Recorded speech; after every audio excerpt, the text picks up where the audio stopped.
Hello students, welcome to my YouTube channel Smart Knowledge World. बच्चों, आज हम फिर से एक नई चीज़ सीखने जा रहे हैं और उसका नाम है डिस्ट्रीब्यूटिव प्रॉपर्टी। कुछ बुक्स में बच्चों ये डिस्ट्रीब्यूटिव प्रॉपर्टी के नाम से होता है, तो कुछ में आपको डिस्ट्रीब्यूटिव लॉ के नाम से मिलेगा। बट इन दोनों का मीनिंग सेम होता है और जो तरीका इनको यूज़ करने का होता है वह भी सेम होता है। तो बच्चों, आइए पहले इसकी डेफिनेशन पढ़ते हैं। Distributive property is also known as the distributive law of multiplication. It is one of the most commonly used properties in mathematics. When you distribute something, you are dividing it into parts. It is useful for multiplying large numbers. बच्चों, ये property हम large number को multiply करने पर use करते हैं और जैसे ही इसका नाम है डिस्ट्रीब्यूटिव प्रॉपर्टीज़, तो उसके अंदर हम अपने नंबर को कैसे पार्ट में डिवाइड करते हैं तो वो सब हम आगे वाली स्लाइड्स में सीखते हैं। तो ये प्रॉपर्टी आपको पता होना चाहिए बच्चों। ये प्रॉपर्टी हम एडिशन पे भी यूज़ कर सकते हैं और सब्ट्रैक्शन करके भी नंबर्स पे यूज़ कर सकते हैं। तो आइए इससे पहले सीखने से पहले बच्चों हम कुछ एग्जाम्पल देखते हैं, जैसे कि इफ़ वी हैव 3 वेरिएबल्स और 3 numbers like a is equal to B, comma b equal to 3 और एक नंबर हमारे पास और है c इक्वल टू 4। अगर हमें a दिया हुआ है, a मल्टीप्लाई करना है b प्लस c के रिजल्ट से, ये जो राउंड पैरेंथेसिस है, राउंड ब्रैकेट है बच्चों, जब भी हम इनका यूज़ करते हैं तो इससे जो बाहर नंबर होता है हमें उसको मल्टीप्लाई करना होता है अंदर वाले रिजल्ट से।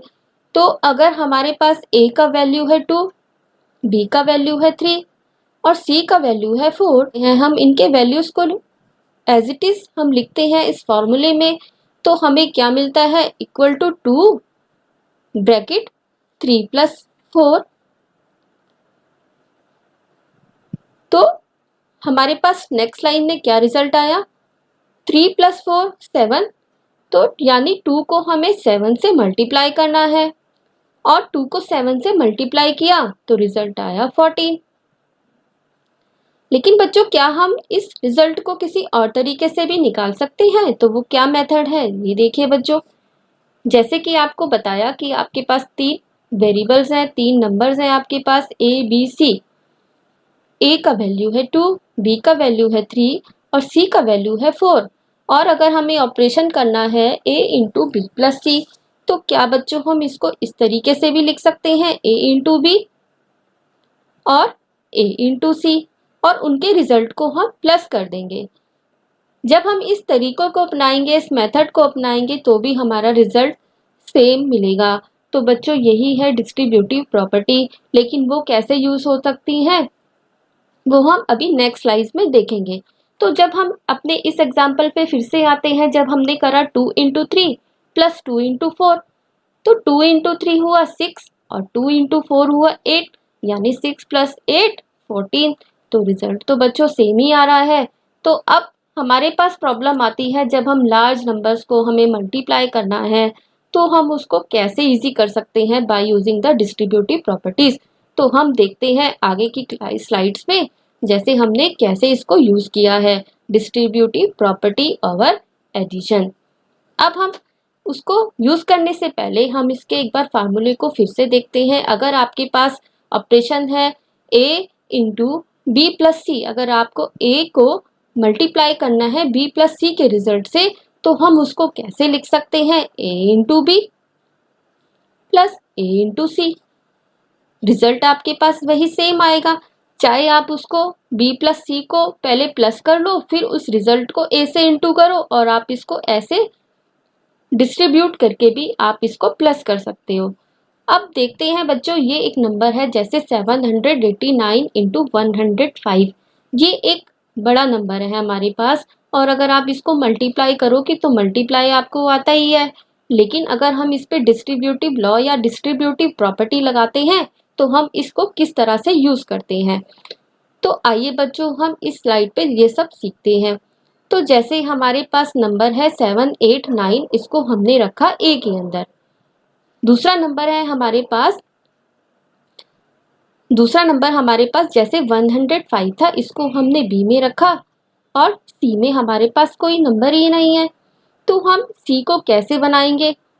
तो हम 100 प्लस 5 करके भी 105 लिख सकते हैं। तो हमने ए में 789 नंबर रखा और बी को हमने नंबर दे दिया 100 और सी में हमने वैल्यू दिया 5, क्योंकि हमें फार्मूला बनाने के लिए ए बी सी तीनों नंबर रिक्वायर्ड है। तो बच्चों, इस तरह से हमने सी को बनाया। हमने सी को कैसे बनाया? हमारा जो नंबर था 105, इसको क्या हम ऐड करके 100 प्लस 5 लिख के भी हम 105 बना सकते हैं। तो हमने इसको फार्मूले के लिए उस नंबर को इस तरीके से लिखा। तो बच्चों, तो हमारा नंबर क्या होगा? 789। हम बाहर लिखेंगे क्वेश्चन में जैसे हमें दिया गया था और मल्टीप्लाई करेंगे हम b प्लस सी से। तो b में हमने रखा 100 और प्लस c में हमने रखा 5 को। और फिर हमने कैसे रिजल्ट निकाला? 789 इंटू 100 यानी कि a इंटू बी। तो 789 इंटू 100 ये हो गया a इंटू बी और प्लस a इंटू सी कैसे निकालेंगे? a में क्या वैल्यू है? 789 और c में वैल्यू है 5। तो आपके पास दो वैल्यू हो गई, a into B plus a into C. तो हमें एक लॉन्ग प्रोसीजर लगता है। 789 इंटू 105 को नॉर्मली हम जैसे मल्टीप्लाई करते हैं तो उस तरीके से हमें इसको करने में थोड़ा टाइम ज़्यादा लगेगा। तो हम बजाय उसकी तरीके से ना करके हम इसको इस तरीके से अगर करते हैं कि हम 789 को पहले 100 से मल्टीप्लाई कर ले, ये हमारे लिए ज़्यादा सिंपल तरीका है।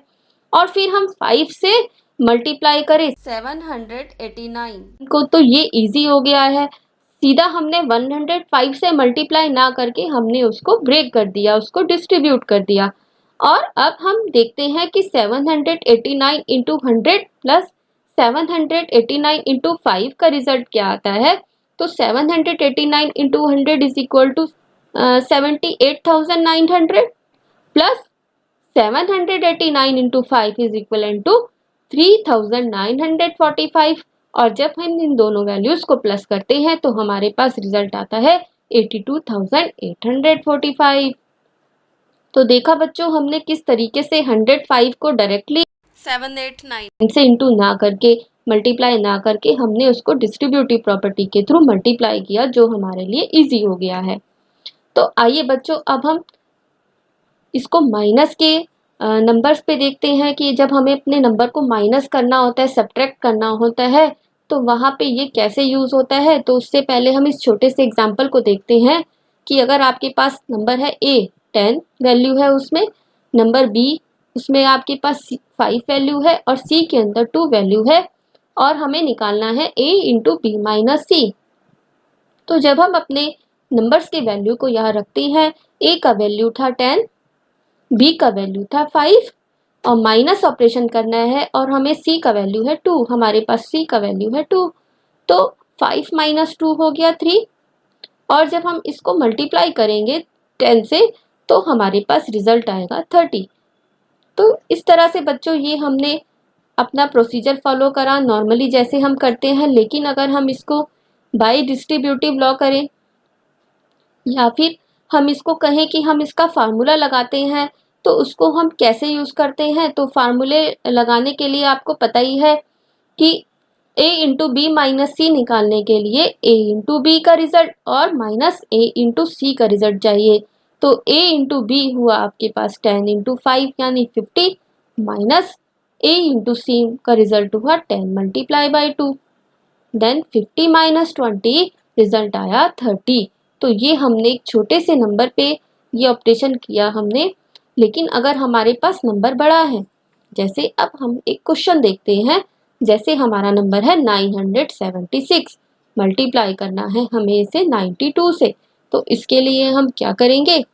तो ए में हमारा नंबर है 976, बी को हमने रिप्रेजेंट किया 92 से, लेकिन सी का तो वो वैल्यू नहीं है। तो सी को बनाने के लिए हम क्या करेंगे? 92 को बनाने के लिए हम क्या ऐसे लिख सकते हैं बच्चों? 100 माइनस 8, यस। तो हम इसको 100 माइनस 8 यानी 92 हमारे पास रिजल्ट आ रहा है। तो हम अब ए बी सी के वैल्यूज को कैसे लिखेंगे? ए में वैल्यू है 976, बी में हमने वैल्यू रखा 100 और सी में हमने वैल्यू रखा 8। अब आप कहोगे कि आपने 100 माइनस 8 ही क्यों करा? क्योंकि हमें 92 रिक्वायर्ड था, और जब हम इस पे डिस्ट्रीब्यूटिव लॉ लगाते हैं तो हमें किसी भी वैल्यू को 100 से मल्टीप्लाई करना बहुत सिंपल है। हम उसके आगे नंबर ऑफ 2 0 लगाएंगे, वो इजीली मल्टीप्लाई हो जाएगा। इसीलिए हमने इसको 100 माइनस 8 किया और इससे हमें 92 भी मिल गया और हम डिस्ट्रीब्यूटिव लॉ लगाना हमारे लिए इजी भी हो गया है। जैसे 976 को हमें मल्टीप्लाई करना है 92 से, तो हमने 92 एज इट इज ना लिख के 100 माइनस 8 कर दिया, जिससे हमें ए बी और सी तीनों वैल्यूज मिले हैं। अब हम इस फार्मूले को कैसे लगाएंगे? यहाँ पे a into B minus a into C. तो similarly 976 multiply by 100 that means a into B minus 976 multiply by 8 that means a into C. और इन दोनों के रिजल्ट को हमें माइनस करना है। तो जब हम 976 को 100 से मल्टीप्लाई करते हैं तो हमारे पास रिजल्ट आता है 97,600 और उसमें से हम माइनस करते हैं इस रिजल्ट को। तो 97,600 माइनस 7808 अगर हम माइनस करते हैं तो हमारे पास जो रिजल्ट आएगा वो आएगा 89,792। तो हमने उसको एक लॉन्ग प्रोसीजर से मल्टीप्लाई ना करके हमने इस पे डिस्ट्रीब्यूटिव लॉ लगाया है। तो इसी तरह बच्चों आपने देखा कि डिस्ट्रीब्यूटिव लॉ हम एडिशन करके भी लगा सकते हैं और सब्ट्रैक्शन के ऊपर भी लगा सकते हैं। तो इस तरीके से हमें मल्टीप्लाई करना, लार्ज नंबर्स को मल्टीप्लाई करना बहुत इजी हो जाता है। तो बच्चों ये था आज का डिस्ट्रीब्यूटिव लॉ प्रॉपर्टी।